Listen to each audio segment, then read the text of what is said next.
po sabi baga po nila na parang matagal na kayo nagkakilala, although like, opo, parang mas comfortable na po kami sa amin. Sa isa't isa ganun. Yun yung ano mo agad na feeling mo ay makakasundo ko to. Opo, parang ganun. Ikaw bro, ano yung reaction mo bro na malaman mo na si Julian yung nakakalab yun ng bro?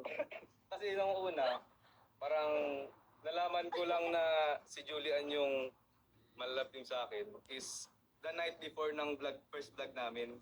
Doon ko lang nalaman. So syempre, nanonood kasi ako ng mga vlogs ni Kalinga Prab doon sa vlog. Pero mas naging masaya ako nung nakilala ko siya personally. Parang, yun, given na yung maganda siya. Given na yun.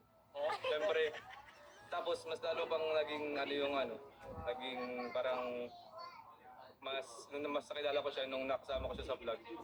Ayun. Bakit?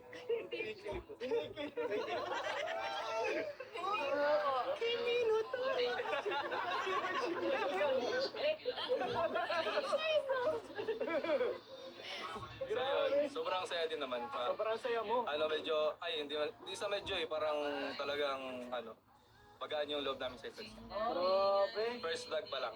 First vlog pa lang. Huwag ka natawa, hindi totoo. Ako naman po. Panig ko.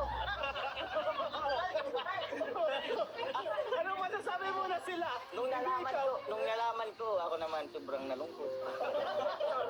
Hindi ka ba masaya kay Grace ngayon? Okay na rin. Bro, bayaw mo na si Kalinga Prab eh. Joke lang po yan, joke lang. Makalinga, baka naman tayo.